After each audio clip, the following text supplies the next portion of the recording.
There's a folder named Images on the desktop that contains some images. We'll open this folder in PixMaster. Go to the File menu, select Folder. Navigate to the folder on the desktop and open it. Now, we will also open the shortcut panel. Let's open the first image. You can apply corrections either through the shortcut panel or using the correction dialog box. Let's use the shortcut panel. For this image, we'll apply light recovery and slightly increase the exposure. Now you can see the before and after comparison. Using Ctrl+S or Save will overwrite the original image with the corrected version. Let's move to the next image. This one also needs light recovery. If you want to apply the same correction as the previous one, click the previous correction button, and the correction applied to the previous image will be applied here. You can view the before and after. Now, if you want to save without overwriting, go to the Save option, and in the suffix field, enter something like -final or -edited. Then you click the Save button or press Ctrl+S. The new image will be saved with a name like 0 to -final. This is the original image, and this is your corrected image. Let's proceed to the next image. Again, apply the previous correction. The correction you are seeing in the history window, we will save it in a custom button. As you can see, there are 6 custom buttons. Press Alt and click on one of the custom buttons. The correction from the history will be saved to that button. Click OK. Now you can see in this image, when the image is saved, it was saved in JPEG format with -final as the suffix. If you want to save the corrected image as TIFF instead of JPEG, go to the Save options, uncheck Original Format and DPI, and select TIFF format. Now, when you save, the image will be saved as 03-final.tiff. You can see the corrected and original images side by side. Moving on to the next image, we will use the Custom button here.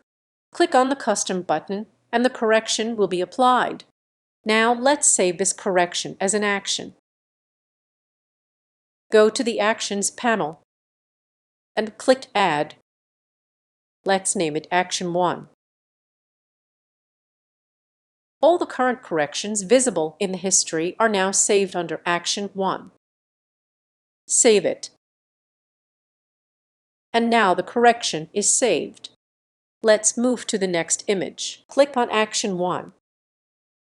You will see the corrections appeared in the History panel.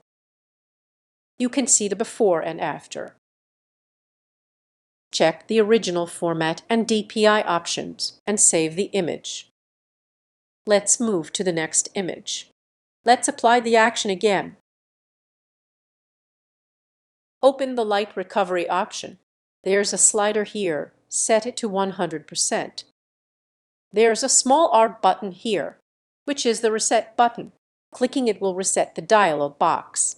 Set it to 100%. You'll see light recovery is labeled to the left of the slider. Clicking the label will also reset the slider to its default position.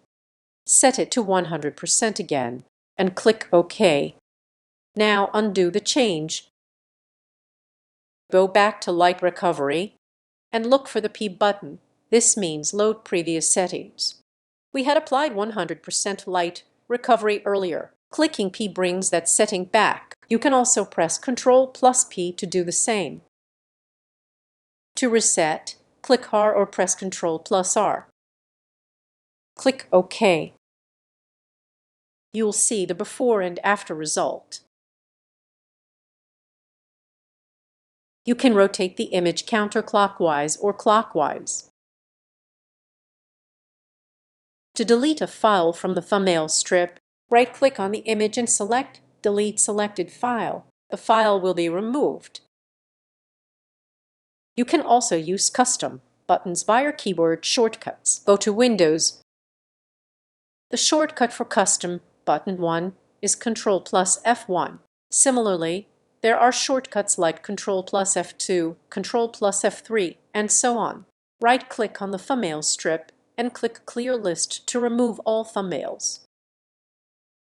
If you uncheck the option, the thumbnail strip will be hidden. Now, you can switch to Fit to Screen mode for a better correction view. Let's close the Actions panel. To bring it back, go to the Window menu and click on Actions. Similarly, open the Shortcut panel from the Window menu. To close an image, go to File and click Close.